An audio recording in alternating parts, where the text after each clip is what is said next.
Assalamualaikum warahmatullahi wabarakatuh. Perkenalkan, nama saya Raju Suwanda Munte.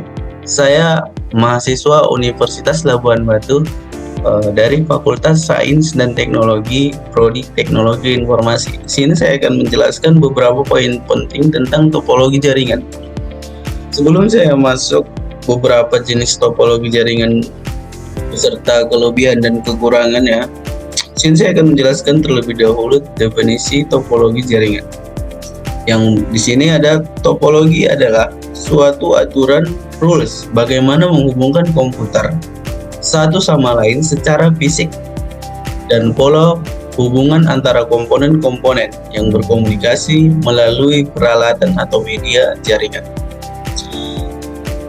Maka di sini definisi topologi jaringan adalah suatu cara untuk membuat sejumlah komputer saling berhubungan satu sama lain, baik menggunakan kabel maupun nirkabel.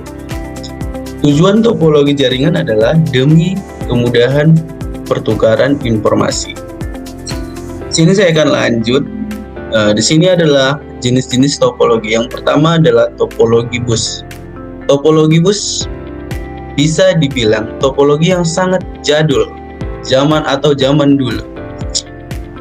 Orang-orang bilang karena topologi ini hanya menggunakan sebuah kabel backbone yang berjenis koaksial yang melintang sepanjang node klien dan pada ujung kabel. Kelebihan topologi bus: 1. Proses biaya instalasi yang cukup murah karena menghemat kabel. 2. Mudah dalam hal instalasi. Yang ketiga, maintenance jaringan tidak rumit. 4. Mudah dalam penambahan klien dan tidak mengganggu jaringan yang lain. Ada beberapa kekurangan topologi bus di sini. Yang pertama, jika salah satu kabel pada jaringan putus, maka akan mengganggu jaringan yang lain. Yang kedua, proses pengiriman dan penerimaan data yang kurang terkoordinir.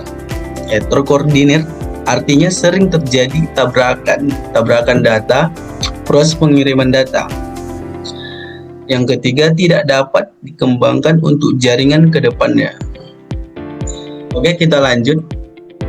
Di sini ada topologi start. Topologi start atau kita sering menyebutnya topologi bintang. Topologi bintang adalah sebuah teknologi jaringan yang menggunakan sebuah switch atau hub untuk menghubungkan antara node klien. Tetapi karena masing-masing komputer dihubungkan ke sebuah device secara terpusat, jika device ini mengalami kerusakan, maka jaringan akan mengalami down, atau komputer-komputer yang terhubung dalam hub yang rusak tidak dapat saling berkomunikasi. Kita lanjut, topologi ring, yang merupakan topologi menghubungkan antara visi dengan visi yang lain tanpa menggunakan hub atau switch. Dalam proses instalasi hanya menggunakan LAN card yang tersedia dalam visi. Setiap node yang berada pada topologi cincin memiliki alamat khusus yang akan digunakan untuk berproses. Ada beberapa keuntungan dari pemakaian topologi cincin atau topologi ring. 1. Data mengalir satu arah sehingga collision dapat dihindarkan. Yang kedua, aliran pesan dapat mengalir lebih cepat karena setiap node dapat melayani pesan dari kiri ataupun kanan. Yang ketiga, waktu yang digunakan untuk mengakses data lebih optimal. Yang keempat, sangat sederhana dan penerapannya. Itulah keuntungan dari pemakaian topologi ring. Ada demikian kelemahan. Kelemahan dari pemakaian topologi cincin adalah: 1. Apabila ada satu node dalam cincin yang gagal berfungsi, maka akan mempengaruhi kinerja keseluruhan jaringan. Yang kedua, menambah atau mengurangi komputer akan mengacaukan kinerja jaringan. Yang ketiga, sulit untuk melakukan konfigurasi ulang. Kita lanjut, yang keempat, topologi merge. Topologi suatu topologi yang memang didesain untuk memiliki tingkat rotasinya dengan berbagai alternatif rute atau penjaluran yang biasanya disiapkan dengan dukungan perangkat lunak atau software. Topologi MERS adalah sistem topologi di mana koneksi antara komputer saling berhubung secara langsung satu sama lain atau koneksi. Berdasarkan jumlah node yang dapat dilakukan, topologi acak berbagi menjadi dua. Yang pertama, full connection. Topologi acak di mana setiap node pada jaringan terkoneksi dengan semua node yang ada pada jaringan secara point to point. Yang kedua ada partially connected. Topologi acak di mana beberapa node terkoneksi ke lebih dari satu node pada jaringan dengan koneksi point to point. Masing-masing komputer akan terhubung dengan menggunakan kabel seperti kabel coaxial, text wire, atau serat optik. Ini kita akan lanjut. Yang kelima ada topologi tree. Topologi tree ada atau dapat disebut juga sebagai topologi start push. Gabungan dari beberapa jaringan dengan topologi start yang dihubungkan satu dengan lainnya menggunakan topologi bus. Ciri-ciri topologi jaringan tree adalah memiliki kabel utama sebagai penghubung beberapa hub jaringan start, memiliki tingkatan atau hierarki komunikasi dalam jaringan disebut melalui hub, dan memiliki hub sebagai server pusat mengatur arus informasi. Ada pula kelebihan beberapa topologi tree. Yang pertama, merupakan jaringan yang besar sehingga dapat mengelompokkan antara satu topologi dengan topologi yang lainnya. Yang kedua, keamanan yang sangat terhandle. Kekurangan topologi tree ada beberapa poin. Yang pertama, proses instalasi yang sangat rumit, troubleshooting yang tidak mudah karena mencakup jaringan yang besar. Yang ketiga, tentunya biaya instalasi yang sangat mahal. 4. Kinerja jaringan akan menjadi lambat karena user pengguna semakin banyak.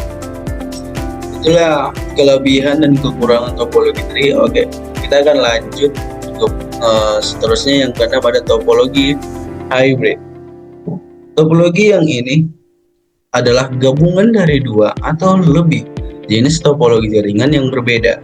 Biasanya topologi seperti ini digunakan pada perusahaan yang mengambil alih perusahaan lain.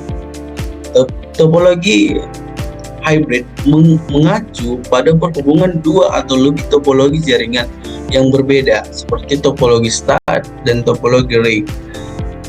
Ketika satu bagian jaringan mengalami gangguan atau kegagalan, bagian lain dari jaringan tetap dapat beroperasi. Sebuah topologi hybrid memiliki semua karakteristik dari topologi dasar yang terdapat dalam jaringan tersebut. Kelebihan topologi hybrid ada beberapa poin. Fleksibel dan efisien.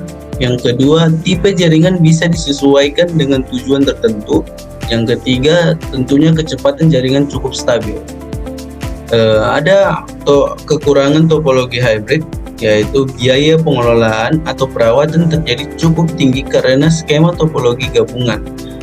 Instalasi jaringan cukup susah untuk dibangun.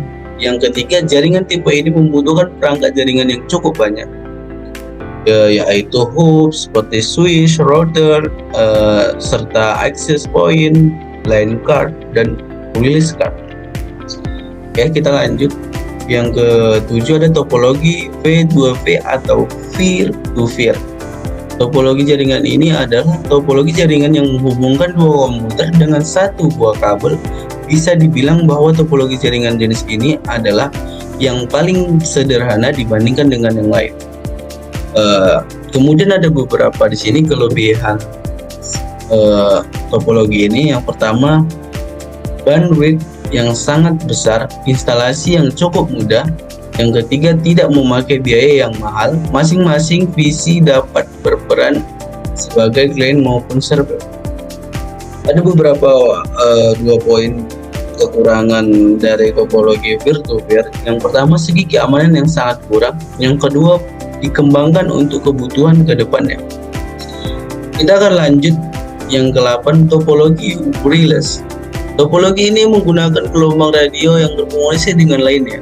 Topologi wireless ini merupakan topologi yang sedang tren saat ini karena mempunyai keunggulan lebih mobile dalam berkomunikasi. Topologi ini dapat berdiri sendiri dan secara umum banyak dipadukan dengan topologi dasar dalam aplikasi. Topologi Wireless Sensor Network atau biasa disebut WSN digunakan sebagai salah satu alternatif dalam mendeteksi dini terjadinya tanah longsor tersebut. Oke, kita lanjut. Yang ke-9 ada topologi linear, yang dimana sering disebut juga topologi runtuh. Topologi linear ini dirangkai dengan urut menggunakan kabel utama yang dihubungkan pada setiap titik yang terdapat dalam komputer. Ciri utama topologi linear adalah memiliki skema yang serupa dengan topologi bus dan merupakan konektor BNC serta kabel RJ58. Berikut adalah kelebihan topologi jaringan tersebut. Ya, mudah dalam melakukan pengembangan jaringan. Yang tentunya kedua, efisien dalam pemakaian kabel sehingga biaya yang dikeluarkan menjadi rendah. Beberapa kekurangan dari topologi linear ini sebagai berikut. Ya, potensi untuk terjadi closure cukup tinggi.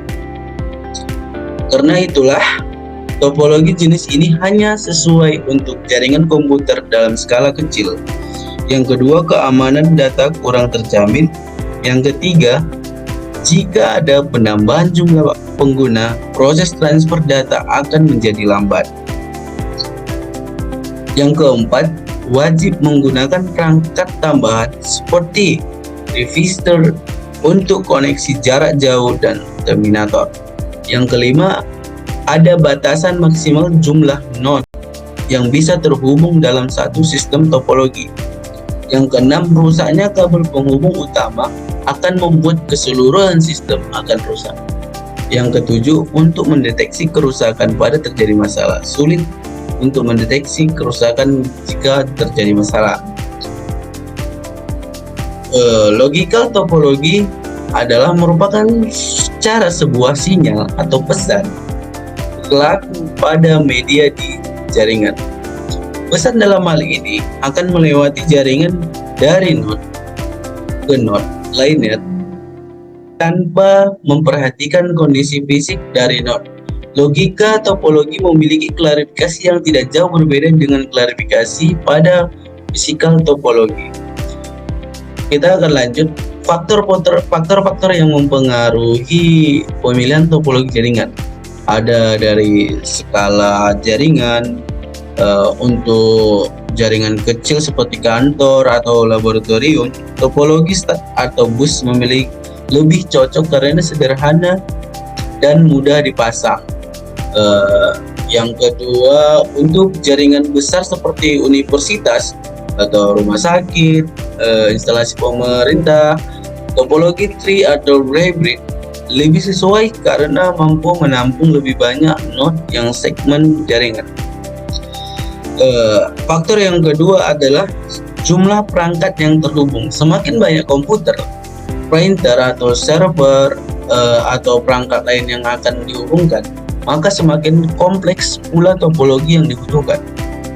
Jika jumlah perangkat sedikit, topologi bus atau ring cukup efisien dari topologi lainnya. Jika jumlah perangkat banyak, topologi star tree atau mesh lebih baik karena mendukung banyak koneksi tanpa menyebabkan kemacetan data. Dapat kita lanjut faktor yang ketiga, kebutuhan kecepatan dan bandwidth. Faktor ini berkaitan dengan volume data, jenis layanan jaringan, yang dimana jaringan dengan kebutuhan tinggi seperti video, konferensi, cold storage, atau server data memerlukan topologi ini yang mampu mengalirkan data besar seperti cepat dan stabil seperti mesh atau stack yang mempunyai kecepatan yang stabil. Sementara jaringan dengan lalu lintas rendah dapat menggunakan bus supaya hemat biaya. Yang keempat ada faktor biaya pemasangan dan pemeliharaan. Seperti topologi memiliki kebutuhan biaya yang berbeda-beda, ada yang tinggi, ada yang rendah. Jika topologi bus dan start umumnya lebih hemat karena membutuhkan kabel dan perangkat lebih sedikit. Yang kedua, topologi mesh dan hybrid membutuhkan banyak kabel dan peralatan tambahan seperti switch, router, sehingga biaya instalasi dan perawatan lebih tinggi. Maka untuk memilih topologi yang hemat, disarankan untuk memilih topologi bus dan start. Oke, kita lanjut. Faktor yang kelima adalah keandalan atau reliability. Keandalan menunjukkan beberapa besar kemampuan jaringan tetap berfungsi saat terjadi gangguan. Topologi mesh memiliki tingkat keandalan tinggi karena menyediakan jalur cadangan. Sebaliknya, topologi bus rentan error karena satu kerusakan pada kabel utama dapat menghentikan seluruh koneksi. Yang keenam, kemudahan pengelolaan dan perluas atau scalability. Faktor ini penting untuk jaringan yang akan terus berkembang. Topologi start dan dream mudah dikembangkan dengan menambah node baru tanpa mengganggu jaringan yang sudah ada. Yang kedua, sedangkan ring dan bus sulit diperluas karena perubahan kecil saja bisa mempengaruhi seluruh koneksi. Kita lanjut. Ada faktor yang ketujuh, jenis aplikasi layanan yang digunakan. Jenis layanan jaringan juga mempengaruhi terhadap pemilihan topologi. Ada faktornya, jika jaringan digunakan untuk transfer data besar atau komunikasi real time, maka dibutuhkan topologi dengan kecepatan tinggi dan delay rendah seperti mesh atau start. Jika hanya digunakan untuk berbagi file sederhana, topologi bus cukup memadai. Yang ke-8, lingkungan fisik dan faktor lokal. Faktor lingkungan meliputi luas ruang, jumlah lantai, serta kondisi bangunan tempat kabel akan dipasang. Misalnya faktornya di gedung bertingkat lebih cocok menggunakan topologi tree karena dapat berbagi jaringan berdasarkan lantai dan ruangan. Sedangkan di ruangan kecil atau terbuka, topologi start lebih efisien dan mudah diatur. Yang ke-9, ada faktor tingkat keamanan yang diperlukan. Setiap topologi memiliki tingkat keamanan yang berbeda. Yang pertama, topologi start dan mesh lebih mudah dipantau karena setiap node bisa dikontrol melalui pusat atau route tertentu. Yang kedua, ada faktor topologi bus lebih rentan terhadap penyadapan karena semua data mengalir melalui satu jalur utama yang bisa diakses oleh node. Sekian materi topologi jaringan ini yang bisa saya jelaskan. Semoga teman-teman sekalian dapat memahami apa yang saya jelaskan tentang materi topologi jaringan. Saya Raju Suwanda, pamit undur diri. Assalamualaikum warahmatullahi wabarakatuh.